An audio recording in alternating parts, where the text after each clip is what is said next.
Thank you for tuning in to Grassroots Television. Visit grassrootstv.org for on-demand community archive footage, as well as educational, inspiring, and entertaining local programming. A contribution to Grassroots TV allows us to bring your voice to the Valley and to preserve media that will be enjoyed by future generations. Visit us at grassrootstv.org and follow us on Facebook, YouTube, SoundCloud, and Twitter. We encourage you to support all the local businesses and citizens that generously underwrite grassroots programming and play an integral role in nurturing open communication among the residents of the Roaring Fork Valley since 1972. Thank you for tuning in to Grassroots Community Network. And we have three people who are going to talk to you. The first is the fabulous Peter Ho Davies, who is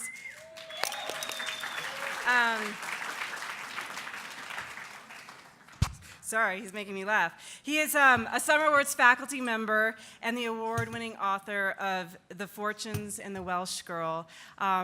He's also from Britain.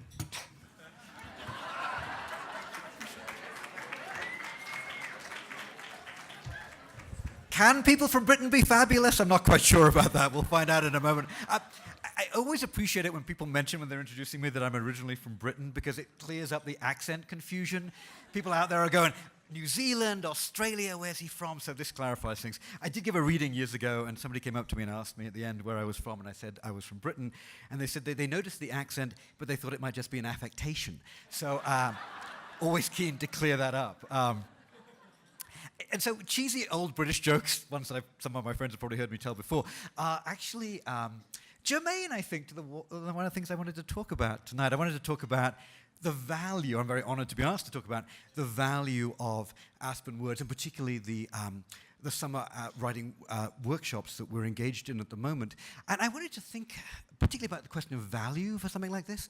One of the ways we think about how we value something and its importance is by imagining what our lives would be like if it didn't exist. One of the ways we think about value is to imagine what that thing would be like, or what our lives would be like without that institution, that person who it might be in some ways as well. And I don't have to actually imagine that, because I come from Britain. And I come from Britain many years ago. It's better now, I should stress, in some ways. And back when I was a kid, there were no writing programs. There were no summer programs like this. When I was thinking about becoming a writer, it seemed an impossible thing to do. There was nobody to help me, nobody to guide me. I didn't know a single writer, even at 6 degrees of separation. The most famous young writer in Britain when I was coming up was a then young fellow called Martin Amis. He's now the oldest enfant terrible in literature. And he, as you may know, was the son of another great famous British writer, Kingsley Amis. And I thought, that's how you became a writer, right? You were born into it. There was as much chance of me becoming a writer as there was of me becoming the king, right? It felt like that was the situation. So one of the reasons I'm in your country is because this was a place, when I heard about MFA programs, I heard about writing programs, the idea that somebody would help me become a writer, right? Somebody would, as I think these programs in this institute, give me permission to be a writer, allow me to imagine myself being a writer. That was literally life-changing for me. The way I like to think about it, and the phrase I want to leave you with this evening, is to think about it as an aspect of the democratization of art, right? What I felt in Britain was that I could not do that. Class system, a system of taste, a system of culture, a system of regionalism and provincialism, and London being the center of things, made it impossible. But my experience of the US, one of the things that seems really enshrined in the Aspen Words program, is that idea that we can all try to do this and be aided in doing so. And that idea, that democratization of art, seems to me, a wonderful thing for artists generally, but also a genuinely American thing as well. And I'm thrilled to be here to celebrate it with you all tonight. Thank you.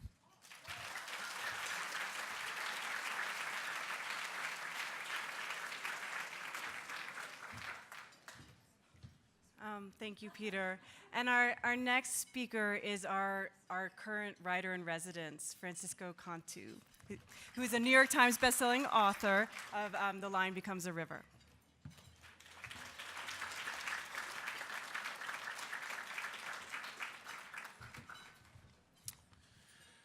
So, as Jamie mentioned, I'm the writer in residence. And I'm a first-time author, which I don't think a lot of the writers in residence have been. So to me, this is my first residency. It's the first time I've ever had like an entire month just to focus on writing. So very transformational experience, as you could imagine. So my book, The Line Becomes a River, is about the time I spent as a Border Patrol agent, the very fraught experience that I had doing that. And so I live in Tucson in the desert, and staying up in Woody Creek. I'm staying with Issa and Daniel. As you can imagine, it's like 105 degrees in Tucson right now. And I'm like wearing sweaters, even like in the shade in the middle of the day, so it's fantastic. And the only obligations of the residency are that you make a special appearance in Valley schools or private Aspen Words member functions, events like this, and that you hold, most importantly, a public event. Each author holds a public event for the Roaring Fork community. And so mine was last week at the Temporary in Basalt. I recognize some of you from being there. Thank you for coming. And so, the hope there is that event sort of exposed the audience to a larger conversation about the border, which is not as far away as it seems, and a conversation that I hope sort of offered a look at the human cost of immigration enforcement, a conversation that wasn't rooted in political rhetoric, or poisonous ideology, and that also, I hope, offered community members here ways to sort of tangibly help and get involved, help migrants in the Roaring Fork community. And I want to say one more thing about sort of the importance of having time and solace to write, because I mentioned that I'm a first-time writer, so I've only written a book once. And the only way I was able to write that book was by like leaving the city where I live for 3 to 4 days at a time. I had like an uncle who was never at his house, and so I could like drive 2.5 hours to his house and write in complete. And I didn't have cell phone service there, so like no one could get a hold of me. And that's the only way that I wrote this book. Well, I also was in an MFA program, so I had like the structure from the MFA program, and then I had agent and publisher imposed deadlines. But something that you probably don't hear writers talk about very much is this like massive void that you are faced with after a book is published, after all of the touring and the publicity are finally done.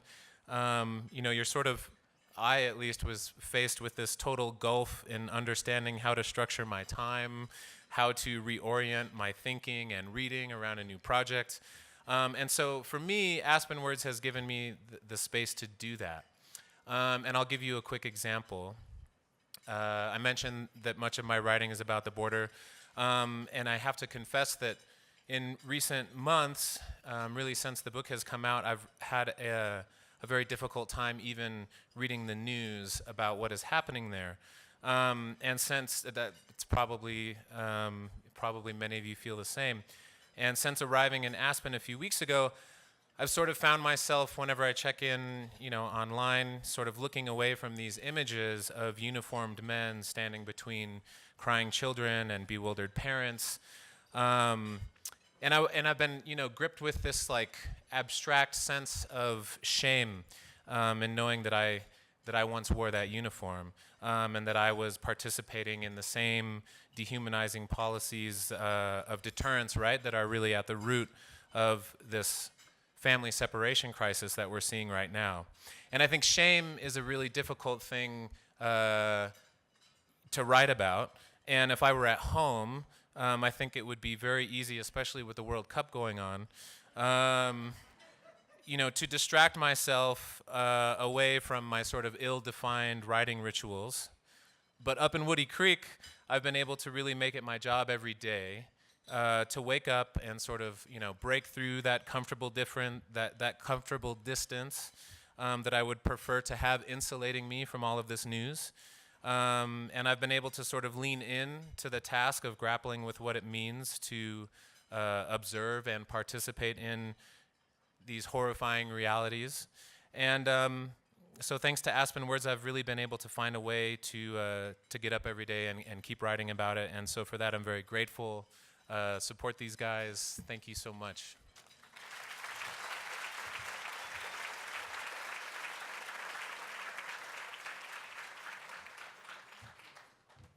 Okay, and to close us out, we have a student from Roaring Fork High School who's going to perform a poem for you. And Levi Razor has participated in our Writers in the Schools program for the last several years. And Levi, please come join us.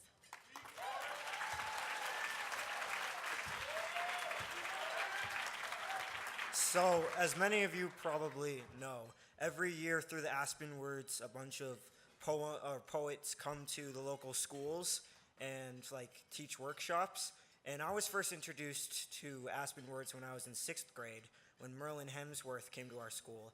And one of my teachers signed me up for it. And she's like, "You'd be great for poetry." I was like, "No, I wouldn't."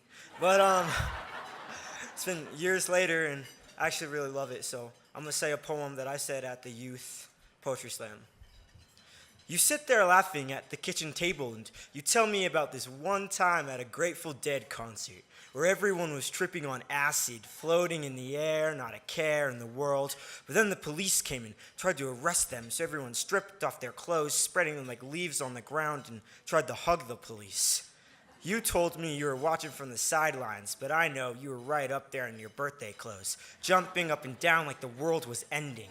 And then another time at Woodstock, when you're trying to figure out the meaning of life, and someone on the stage said, "Attention, do not take the brown acid. If you have taken the brown acid, please report to the medic tent immediately." And I can imagine the look of pure dread on your face, trying to remember if you had taken the brown acid. And then when I was 12, my friend pulling me away, saying something about these two crazy drunks dancing like fools. As he pulls me to the crowd, I look at him and say, "Hey, that's my dad and uncle." Your rusty-colored sideburns glow like headlights. I tell you look like an Amish farmer, and you laugh. You tell me about all the crazy things you and my uncle got into during college, and sometimes I forget that you're only really human. I watch cars race by out the window, and I listen to you sing along with the radio like the whole world's gonna stop to hear you. Sometimes I wonder if you're still at that concert, lying in the mud surrounded by butt-naked hippies, and if I'm not really here at all, and if you're 19 again, if my entire existence is just one crazy drug trip, and if so, I hope it's not a bad one.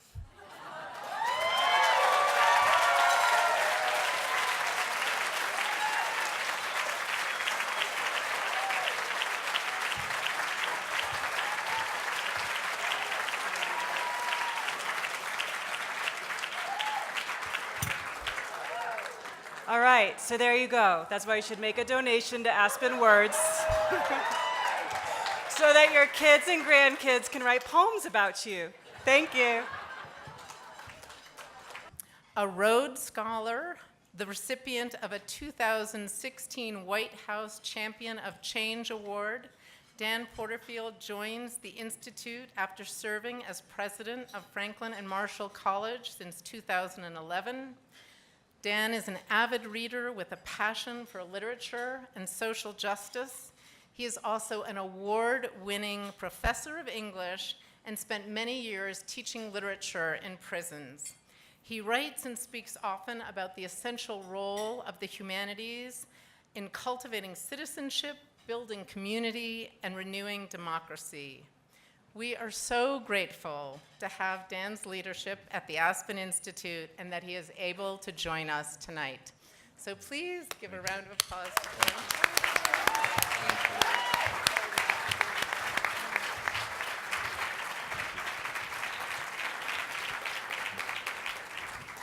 Next up, our guest of honor, Mohsen Hamid. Mohsen is the internationally best-selling author of Exit West, Moth Smoke, The Reluctant Fundamentalist, How to Get Filthy Rich in Rising Asia, and Discontent and Its Civilizations. His award-winning novels have been adapted for the cinema, shortlisted for the Man Booker Prize, and translated into more than 30 languages. His essays and short stories have appeared in the New York Times, the Washington Post, and the New Yorker magazine, among many other publications. Mohsen now resides in Lahore, his birthplace, after living for a number of years in New York and London.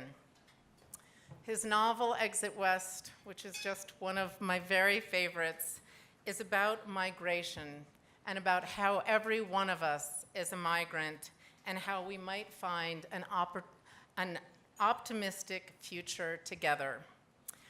Exit West is also the first ever winner of the Aspen Words Literary Prize.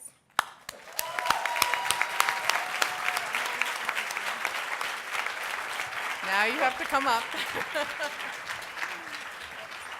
Thank you, Adrian. Thank you very much.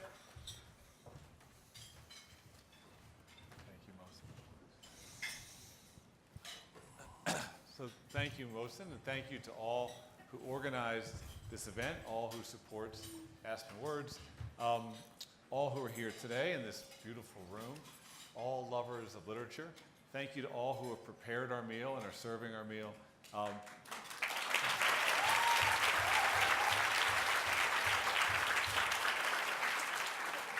We're surrounded with grandeur. We have lovers of books in this room. You made just a short trip to get here.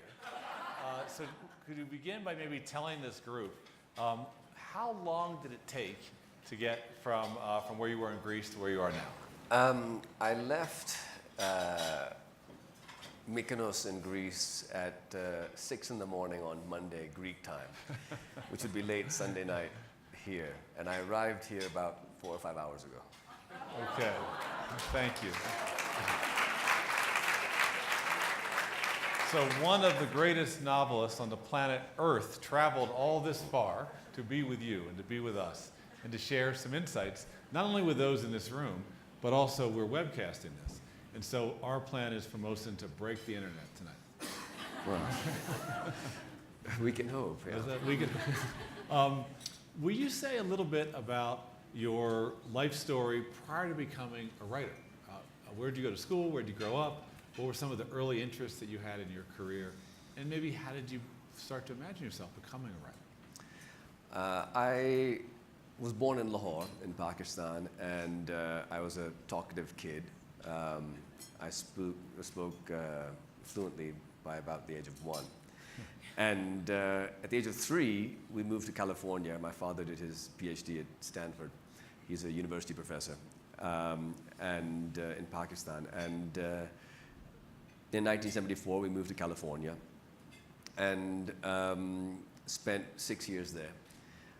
During that time, my mother used to work and would commute off to her, I guess, proto-tech company in Silicon Valley, which wasn't called Silicon Valley then, as far as I knew, and Redwood City. And she would come back, and during the day, my dad would make popcorn, and we'd watch cartoons and hang out. And then, at the age of 9, moved back to Pakistan, went to school in Pakistan, came back to America to study at age 18. And throughout this time, I'd been reading a lot, fantasizing constantly, imagining all kinds of crazy stuff, but had never thought of writing as a profession. I think Peter was saying earlier this evening that, how do you become a writer? I didn't know anybody who was a writer. I didn't think it was an actual job that one could have. And I arrived at university. I went to Princeton, and this woman across the hall from me told me she was taking a creative writing class. And I asked what this was, and she said, well, we sit and we write stories, and it's pass-fail. and I said, so you get full university credit for this class, and you just write stories, and it's pass-fail. And I thought, America's a great country. And so I didn't major in creative writing, but I took a handful of courses, workshops with Joyce Carol Oates, and my senior year with Toni Morrison. And so, I mean, I'm not sure how much they taught me, but they did something enormously important for me by reading my stuff and taking it seriously, or at least pretending to, convincingly. They allowed me to imagine that I could be a writer, and it was there that I basically received permission to imagine this thing. And then I went to law school, I decided not to be a lawyer, worked as a management consultant in New York for a few years. I was working on my first novel throughout, published my first novel in 2000, and then have bounced around working in London, returned to Pakistan a decade ago. I'm now 46 years old and have been back in Pakistan for most of the last decade. So, and you went to law school. So what was it about the law that made you, that attracted you? Was it anything about text, about expression, about storytelling? I think it was a case where one can be deceived by the power of narrative. I imagined for myself that I would study law and become this sort of constitutional lawyer in Pakistan and fight injustice and do all sorts of things. And a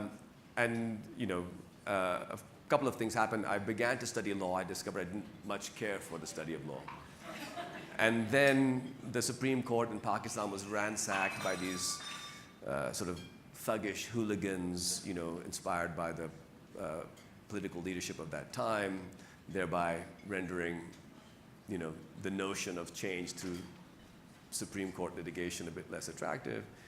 And I figured I had to do something else. And so I convinced a professor, I went to Harvard Law, I convinced a professor there to accept my novel as my law school thesis. And I said, look, I really don't want to write a traditional law school thesis. He said, look, I don't want to read another law school thesis. Let's find some way to justify this. And the novel, I said, it's going to be structured like a trial. He says, done. So that's how it worked out. And then I became a consultant. I actually never really thought that, I'm still not sure, in fact, that it's possible to make a living as a writer. Yeah. So I had always planned on having a job. And I wanted that job to have the possibility of allowing me to live in Pakistan again, perhaps. And so there weren't any MFA programs in Pakistan, so I had to have a job that wasn't teaching writing. And so it was first, I thought law, then I thought consulting. But then oddly enough, when I moved back to Pakistan, I was just writing. Yeah. So do you love writing? Do you feel when you're writing that you are doing something that just grows out of your spirit, your soul? It's what you're meant to do? Yes. I do feel precisely that.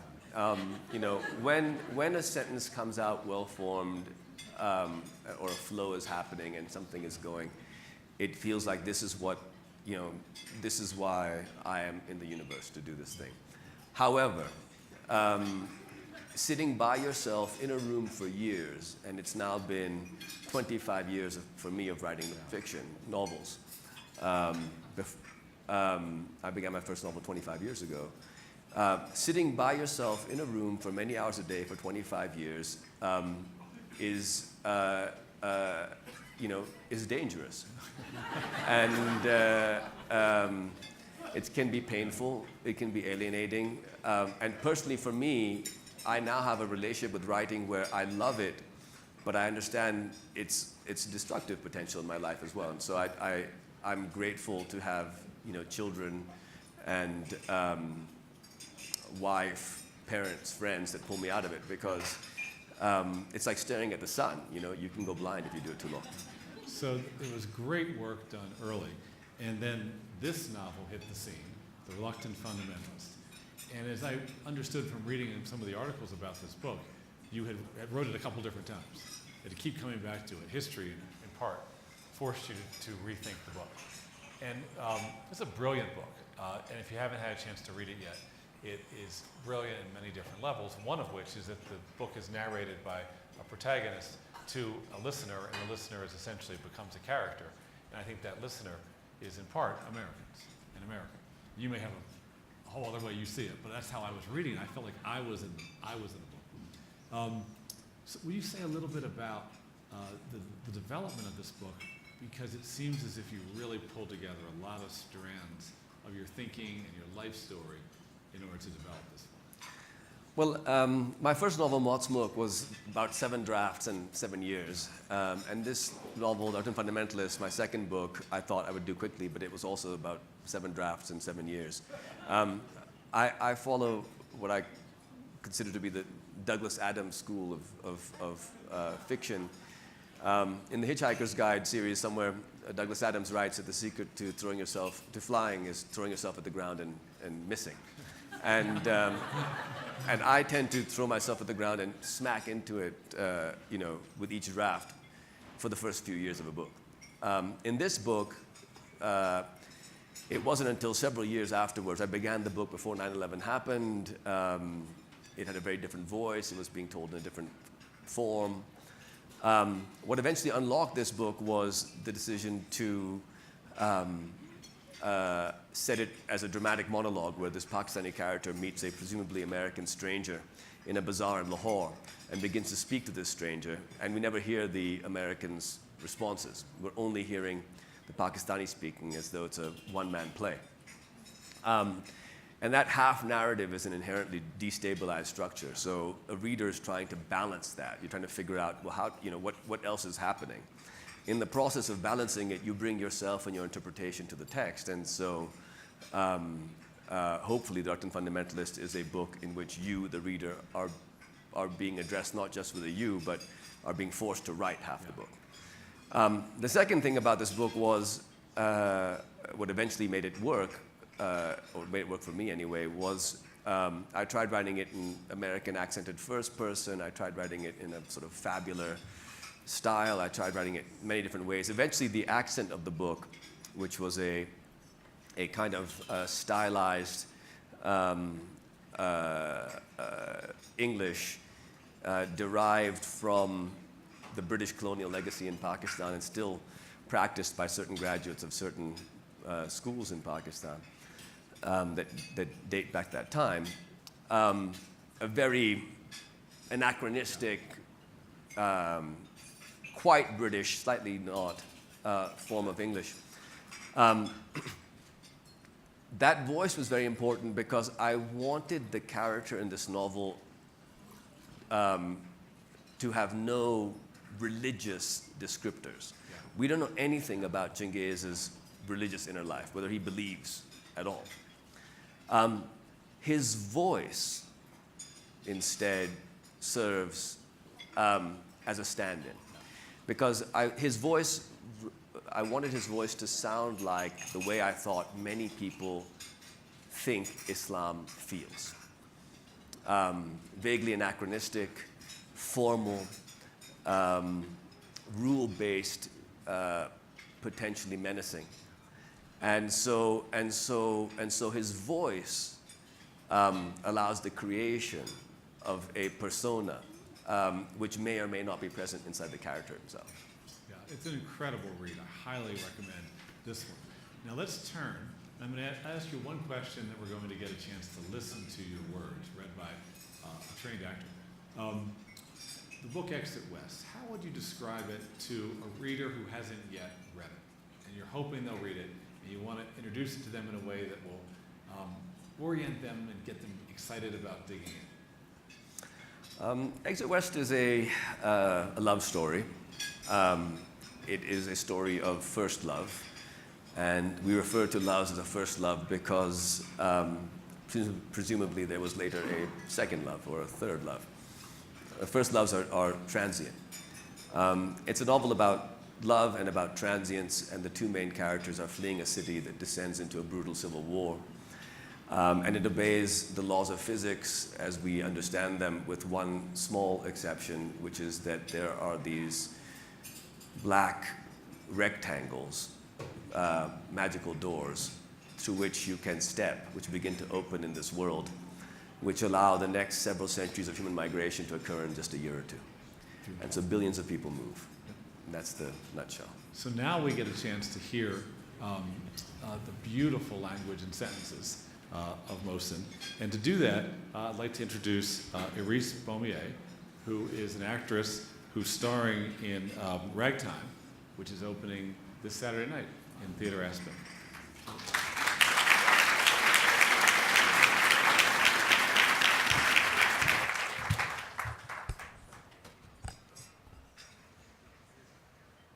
It might seem surprising that even in such circumstances, Said's and Nadia's attitudes towards finding a way out were not entirely straightforward. Said desperately wanted to leave his city, in a sense he always had. But in his imagination, he had thought he would leave it only temporarily, intermittently, never once and for all. And this looming potential departure was altogether different, for he doubted he would come back. And the scattering of his extended family and his circle of friends and acquaintances forever struck him as deeply sad, as amounting to the loss of a home, no less of his home. Nadia was possibly even more feverishly keen to depart, and her nature was such that the prospect of something new, of change, was at its most basic level exciting to her. But she was haunted by worries too, revolving around dependence, worries that in going abroad and leaving their country, she and Said's father might be at the mercy of strangers, subsistent on handouts, caged in pens like vermin. Nadia had long been, and would afterwards continue to be, more comfortable with all varieties of movement in her life than was Said, in whom the impulse of nostalgia was stronger, perhaps because his childhood had been more idyllic, or perhaps this was simply his temperament. Both of them, though, whatever their misgivings, had no doubt that they would leave if given the chance. And so neither expected when a handwritten note from the agent arrived, pushed under their apartment door one morning, and telling them precisely where to be at precisely what time the following after, that Said's father would say, "You two must go, but I will not come." Nadia and Said said this was impossible, and explained in case of misunderstanding that there was no problem, that they had paid the agent for 3 passages and would all be leaving together. And Said's father heard them out, but would not be budged. They, he repeated, had to go, and he had to stay. Said threatened to carry his father over his shoulder if he needed to, and he had never spoken to his father in this way. And his father took him aside, for he could see the pain he was causing his son. And when Said asked why his father was doing this, what could possibly make him want to stay, Said's father said, "Your mother is here." Said said, "Mother is gone." His father said, "Not for me." And this was true in a way. Said's mother was not gone for Said's father, not entirely. And it would have been difficult for Said's father to leave the place where he had spent a life with her, difficult not to be able to visit her grave each day, and he did not wish to do this. He preferred to abide, in a sense, in the past, for the past offered more to him. But Said's father was also thinking of the future, even though he did not want to say this to Said, for he feared that if he said this to his son, that his son might not go, and he knew above all else that his son must go. And what he did not say was that he had come to that point in a parent's life when, if a flood arrives, one knows one must let go of one's child, contrary to all instincts one had when one was younger, because holding on can no longer offer the child protection. It can only pull the child down and threaten them with drowning, for the child is now stronger than the parent. And the circumstances are such that the utmost of strength is required, and the arc of a child's life only appears for a while to match the arc of a parent's. In reality, one sits atop another, a hill atop a hill, a curve atop a curve, and Said's father's arc now needed to curve lower, while his son's still curved higher. For with an old man hampering them, these 2 young people were simply less likely to survive. Said's father told his son he loved him and said that Said must not disobey him in this, that he had not believed in commanding his son, but in this moment was doing so, that only death awaited Said and Nadia in this city, and that one day when things were better, Said would come back to him.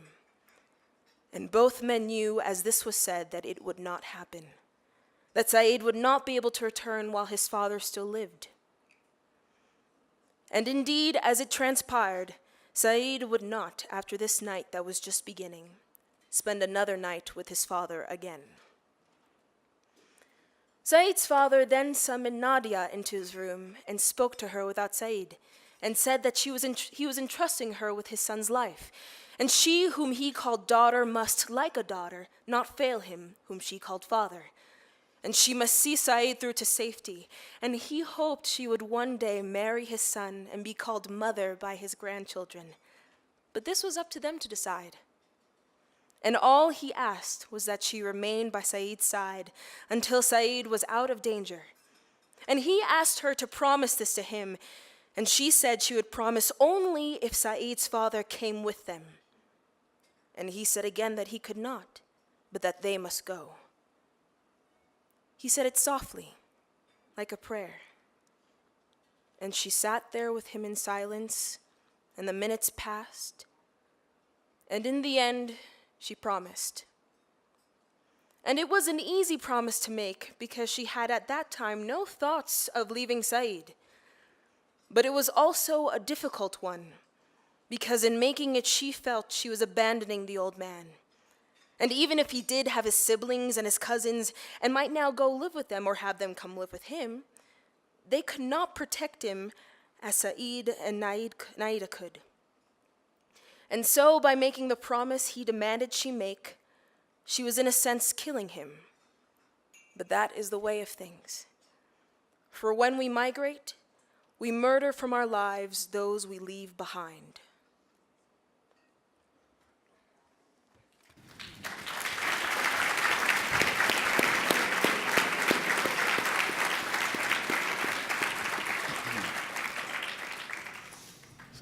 So how does it feel to hear a trained actress with such an extraordinary voice read your words to a rapt audience, hanging on every comma? I mean, it's beautiful. It's also very weird.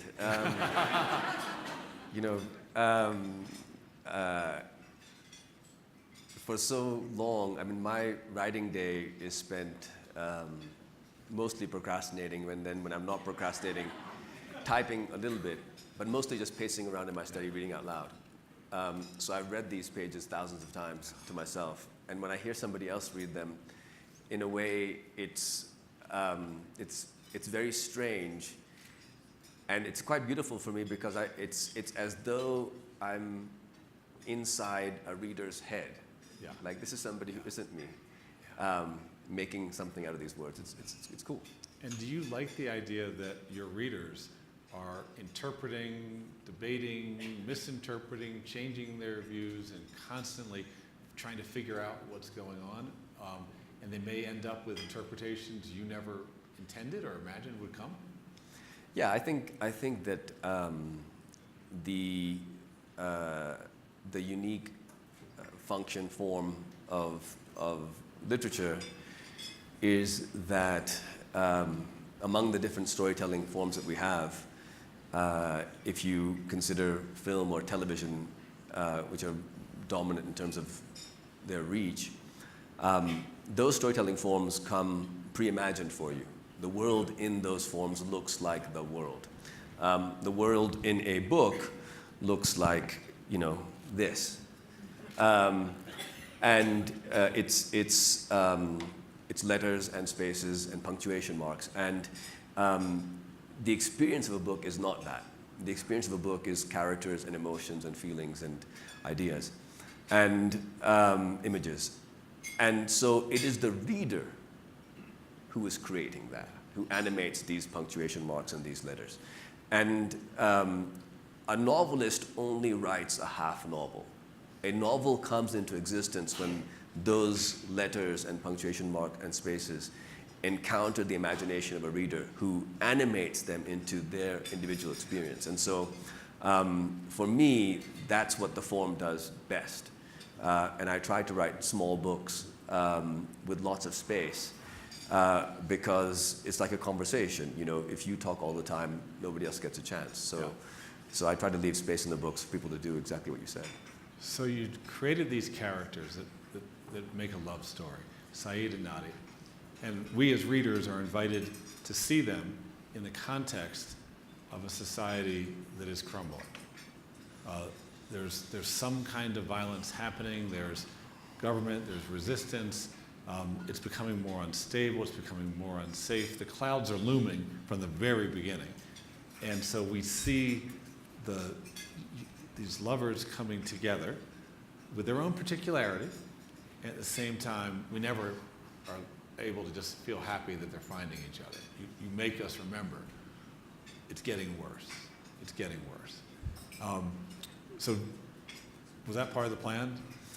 Well, I mean, I think that there is a very dangerous myth being peddled around these days, which is the myth of permanence. You know, the idea that things can not change. That is not possible. You know, everything changes. Our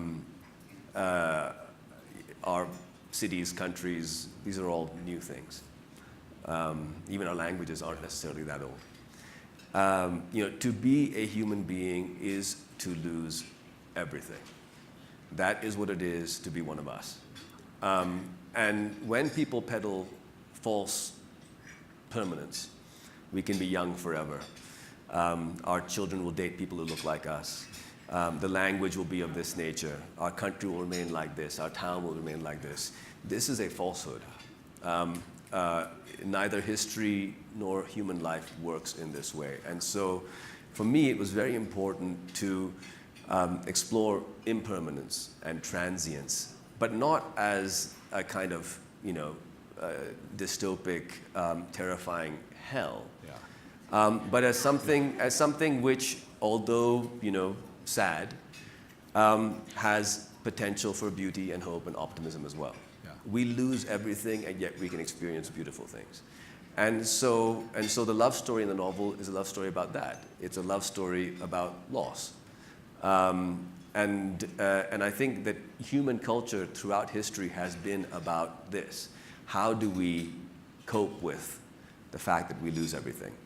And at the moment, we have turned away from this tradition.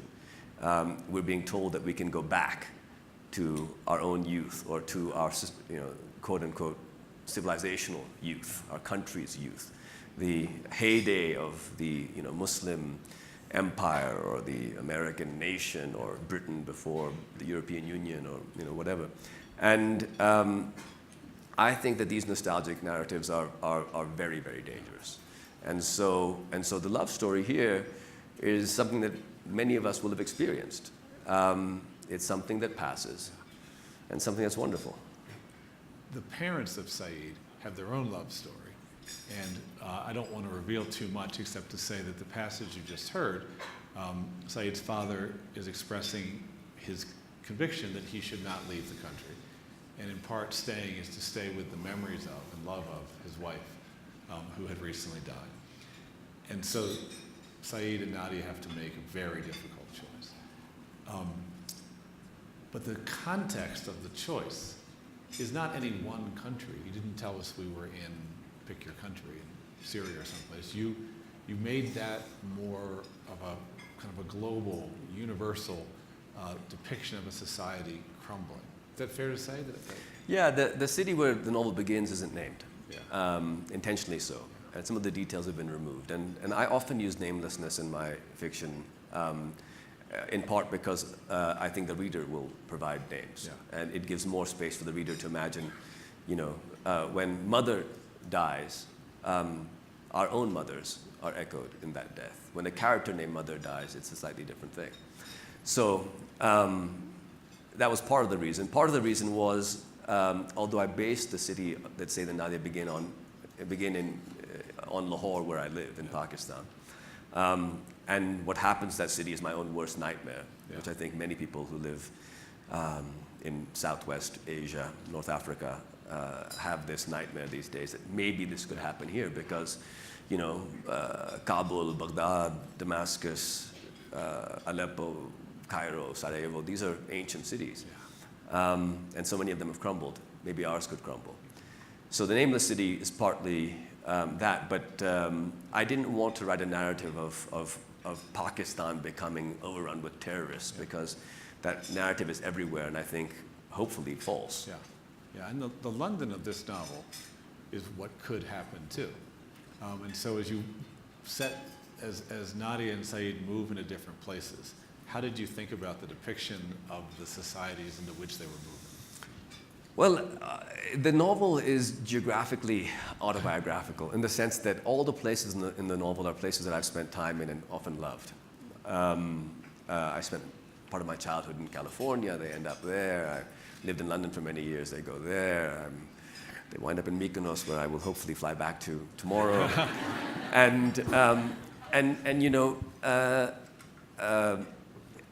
I suppose each of these places is a different version of what can happen. But by showing many different versions, what I hope a slight resonance can be created where we recognize that it is not the movement of people which is strange or ahistorical. It is the notion of borders which is strange and ahistorical. People have always moved. Homo sapiens did not evolve in Aspen, right? People came here from somewhere. And Aspen is very different today from what it was 3 centuries ago. So is San Francisco. San Francisco will be as different from San Francisco today in 300 years as San Francisco today is from San Francisco 300 years ago. This is what the species does. Human beings wander. Africa is our mother continent, but we have all wandered around. Even the people who live in the Rift Valley today, their ancestors wandered around Africa and returned. None of us is a native. And so all the places they go to, London, Marin, etc., are different variations on this. It's a great species migration, which of course creates enormous anxiety and fear and conflict also, but is, I think, natural. Yeah. So at your tables are these doors, and in this novel, the characters pass through portals, like kind of magic realism, moving from one society to the next. And in that movement, there's loss, there's change, there's growth, there's sadness, there's reinvention, there's continued development of their relationship and themselves individually. But why did you choose to use the sort of technique of the portals as a way of moving the characters through these societies? I think that that what we call reality is not actually real, right? We are very complex biological machines, and we create certain things. We imagine that this table, this chair is solid, but we know that it's mostly empty space with a few atoms scattered across it, right? We think, oh, I'm a nice person, and then we behave terribly to somebody. And we say that, oh, I wasn't myself. But we were ourselves. It was simply the narrative by which a self is created is not a true narrative. Reality isn't real. We make it up. And so I think it's very useful in fiction to operate at a slight skew, a very slight skew, which hopefully intensifies the realness of what we're feeling. And I think readers, in many ways, we come to fiction knowing it's made up because it feels natural to live in a made-up place. It allows us to relax, and the normal part of our lives, the non-fictional part of our lives, which we pretend is not made up, that actually is where so much of the falseness occurs. When we pretend that I am a man, or I am a woman, or I am a this, or I am a that, that I am Mohsen, and Mohsen is like this. These are fabrications, right? So that's partly it. The other part of it is, I think that that the effect of technology is to collapse physical distance. We could be having this conversation via Skype or a WhatsApp call or something like that. And a little black rectangle that we carry everywhere with us allows our consciousness, our phone, allows our consciousness to transport from the physical location of our bodies anywhere. Yeah. And this technology doesn't exist by accident. It exists because we desire this. People want to be able to teleport. Yeah. And so the novel, in a sense, The Doors, I hope, are indicative of the technological reality we find ourselves in the 21st century, but also the basic nature of our species, which is a migratory nature. Yeah. We cannot remain anywhere. Even the moment that we just spoke of is gone. We've lost that moment. We can't return to it. And time is an experience of continuous migration. And so the doors hopefully capture that in a way that, quote unquote, realism might struggle to. And let's remember that line, time is a process of continuous migration. We'll come back to that after we hear the next reading.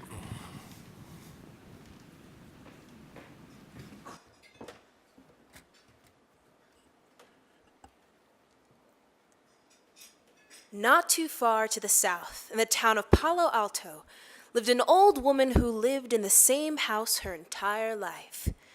Her parents had brought her to this house when she was born, and her mother had passed on there when she was a teenager, and her father when she was in her 20s.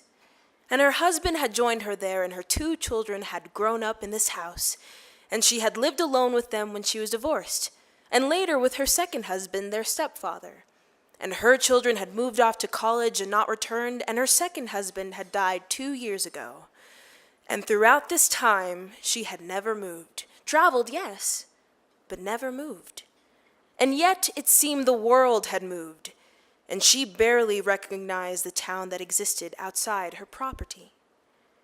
The old woman had become a rich woman on paper, the house now worth a fortune, and her children were always pestering her to sell it, saying she didn't need all that space. But she told them to be patient. It would be theirs when she died, which wouldn't be long now, and she said this kindly, to sharpen the bite of it, and to remind them how much they were motivated by money. Money they spent without having, which she had never done. Always saving for a rainy day, even if only a little. One of her great-granddaughters went to the great university nearby, a university that had gone from being a local secret to among the world's most famous in the space of the old woman's lifetime. The granddaughter came to see her, often as much as once a week. She was the only one of the old woman's descendants who did this, and the old woman adored her, and also sometimes felt baffled by her. Looking at her granddaughter, she thought she saw what she would have looked like had she been born in China. For the granddaughter had features of the old woman, and yet looked to the old woman overall more or less, but mostly more, Chinese. There was a rise that led up to the old woman's street, and when she was a little girl, the old woman used to push her bike up and then get on and zoom back down without pedaling, bikes being heavy in those days and hard to take uphill, especially when you were small, as she was then, and your bike too big as hers had been. She had liked to see how far she could glide without stopping, flashing through the intersections, ready to brake, but not overly ready, because there had been a lot less traffic, at least as far as she could remember. She had always had carp in a mossy pond in the back of her house, carp that her granddaughter called goldfish. And she had known the names of almost everyone on the street, and most had been there a long time. They were old California, from families that were California families. But over the years, they had changed more and more rapidly, and now she knew none of them, and saw no reason to make the effort, for people bought and sold houses the way they bought and sold stocks. And every year, someone was moving out and someone was moving in, and now all these doors from who knows where were opening. And all sorts of strange people were around, people who looked more at home than she was. Even the homeless ones who spoke no English more at home, maybe because they were younger. And when she went out, it seemed to her that she too had migrated. that everyone migrates, even if we stay in the same houses our whole lives, because we can't help it. We are all migrants through time.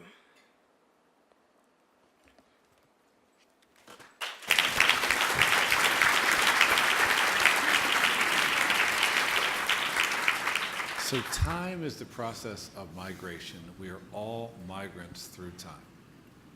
We are all migrants. Does that carry with it a sensibility or an empathy that could make a difference in our world today? I mean, I think that we experience incredible trauma and suffering and loss as individuals, and we sort of all pretend that we don't, or we're told that we're supposed to pretend that we don't. And by denying it in each of us, we also snub out some of the potential to see it in other people. Yeah. And the first thing is that we are all refugees from our childhood. None of us can return to that place. When our parents were alive and our best friends lived nearby and the person who sold ice cream in that particular place was there, that's gone. And we suffer from this. And I think that actually the violence and hatred and animosity that we so often direct to people who appear to us to be geographic migrants or refugees is an echo of the incredible violence that we've done to ourselves in denying what we ourselves have lost. And that I hope that if we are able to recognize our own sorrow in what we've lost, and everybody participating in this, in that sense to be gentler with our own suffering, we'll be less inclined to want to inflict it on other people. Yeah, beautiful. So I love in your writing the quality of mind combined with the quality of precision of language, which allows you just so carefully to explicate changes within the characters and within their relationships. That your characters are so dynamic. And so is that something that you like, that you really work at as a writer, is how to present change? I mean, it's changed for me. When I wrote my first novel, Malt Smoke, I had grown up in the sort of horrific dictatorship of General Zia-ul-Haq in Pakistan, who had this goal of Islamizing Pakistan. And Pakistan is 97% Muslim, so to Islamize a place which is 97% Muslim is a bit of a weird concept. But it basically meant that people couldn't have fun, and that that lots of things were banned, and so this idea everybody had to be pure. So I wanted to write a novel about characters who were where there was no truth and people weren't decent, and so Malt Smoke was a novel that felt like a radical artistic response, to me at least, to what I grew up with. But in the present moment, we find ourselves in a world where the most powerful people are telling us that there is no truth and that nobody is decent. And so therefore, I thought I would like to write a novel that responds to this by saying exactly what it means, and about characters who are trying imperfectly to be decent.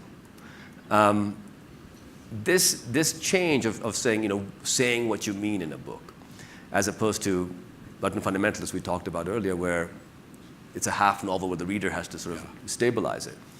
This novel isn't like that. It tries to say what it means. Because I'd come to realize moving to Pakistan that I don't know what kind of critical interpretive apparatus I believed readers lived inside when I lived in London or New York. But I'd sort of come to this understanding that there may not be any such thing. The novel must create within itself its own decoder ring. Yeah. And then I thought, what literature does say what it means? And I thought of children's literature. Because children's literature has a double partisan nature. You, as a reader, are on the side of the characters.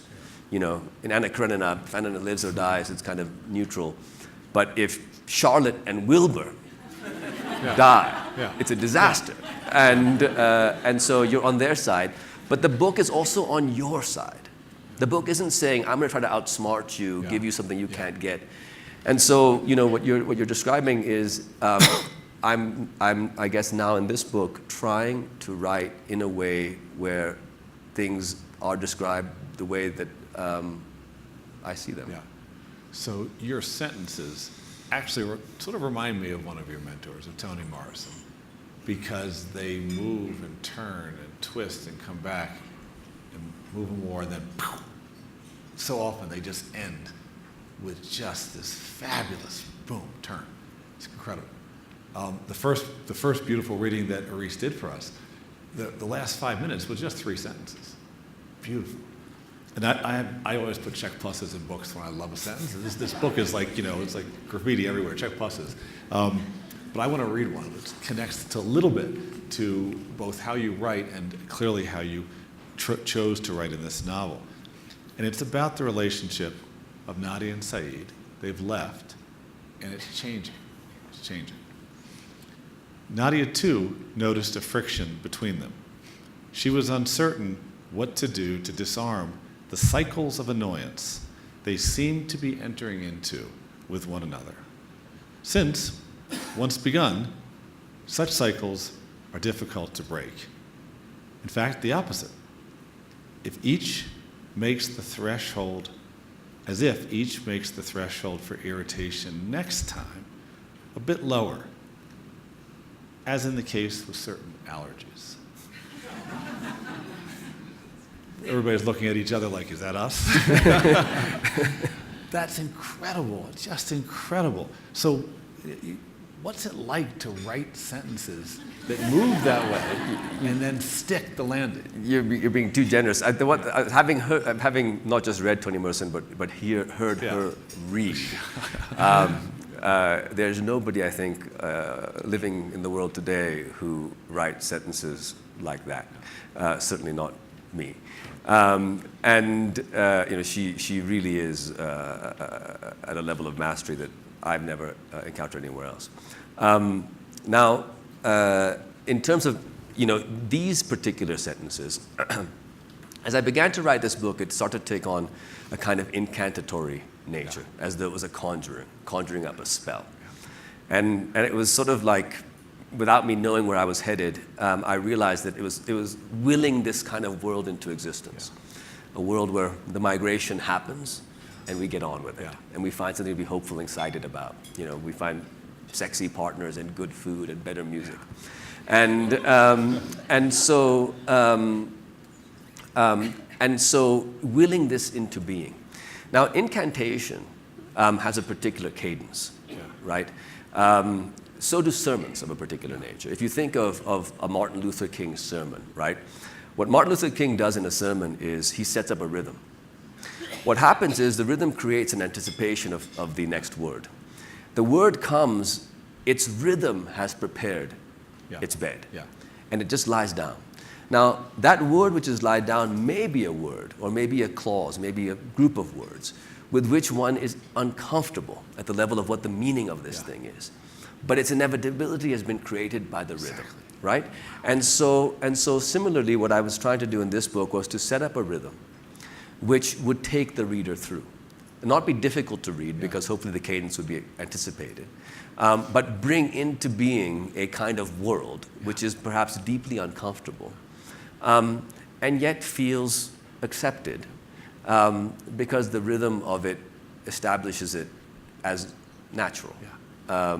That really was the motivation. And these sentences, their flow is so gorgeous, and the landings are just astonishing. It makes you want to write better. And so as you did that, that's why you had to read them out loud when you were drafting this. You had to keep reading them and to sort of feel their flow and their movement, and then put the words with the meanings you wanted into the flow almost. Well, because we read with our eyes. I mean, those of us who are sighted, we read with our eyes. But the neural circuitry by which we process language is oral circuitry, right? Our ears is what conveys language to us. And so looking at words, to me, is sort of a strange thing, because in the reader, what the processing that's happening is sound.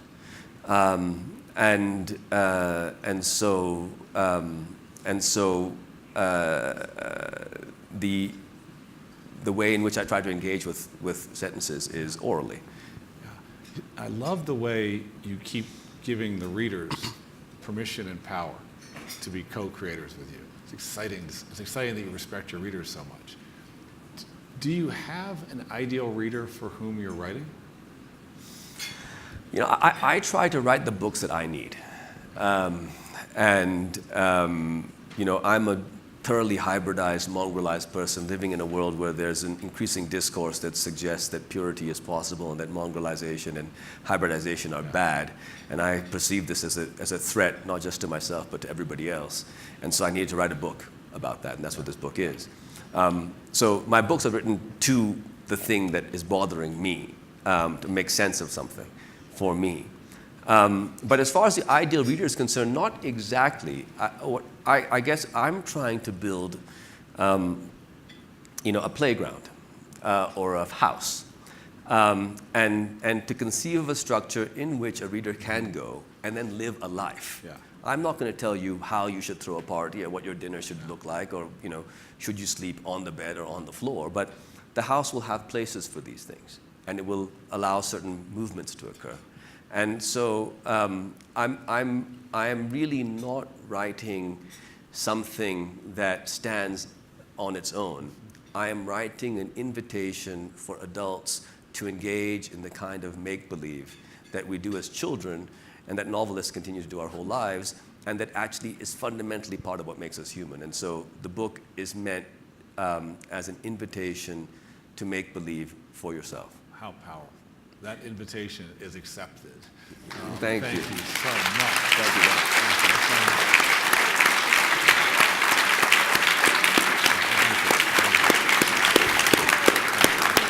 Thanks very much. Thank you so much. Thank you.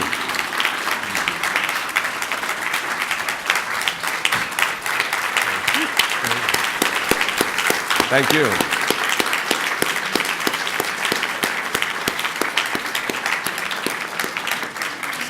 So we have one very short reading to close the program, but before you give us that reading, I do want to ask you, how does it feel to receive this gorgeous trophy and all that it represents? And do you think that we at the Aspen Institute are making a wise decision in endowing this program so that 100 years from now, there'll be 100 people who have won this award. You'll always be first.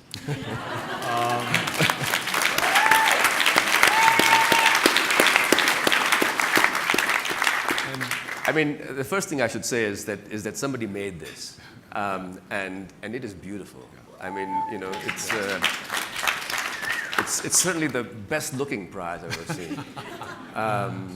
No, it's, you know, anytime somebody comes forward and tells you that your work matters to them is incredible, because all of us who are writers know that daily or at least weekly we come up against the question of, you know, what the hell am I doing? And so I will cherish this, and in some of the moments when I'm thinking, you know, I'm completely lost and I'm engaged in a totally worthless activity, I will use this to make myself emerge more quickly. Well, thank you so much. Thank you so much. And let's hope that your work and this prize continues to inspire writers all around the world to develop their voices and to make their words and ideas heard and to contribute to the betterment of our world in the way that only literature can. So to close the evening, one more time, Iris, would you please read? They finished their coffees. Nadia asked if Said had been to the deserts of Chile and seen the stars, and was it all he had imagined it would be. He nodded and said if she had an evening free, he would take her. It was a sight worth seeing in this life. And she shut her eyes and said she would like that very much. And they rose and embraced and parted, and did not know then if that evening would ever come.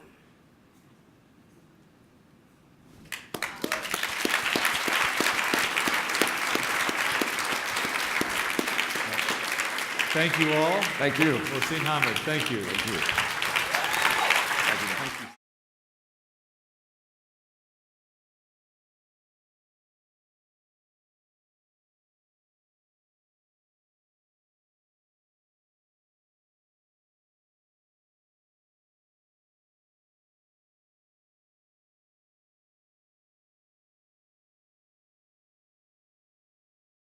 Thank you for tuning in to Grassroots Television. Visit grassrootstv.org for on-demand community archive footage, as well as educational, inspiring, and entertaining local programming. A contribution to Grassroots TV allows us to bring your voice to the Valley and to preserve media that will be enjoyed by future generations. Visit us at grassrootstv.org and follow us on Facebook, YouTube, SoundCloud, and Twitter.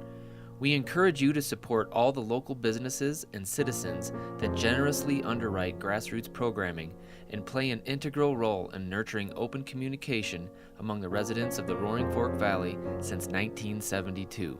Thank you for tuning in to Grassroots Community Network.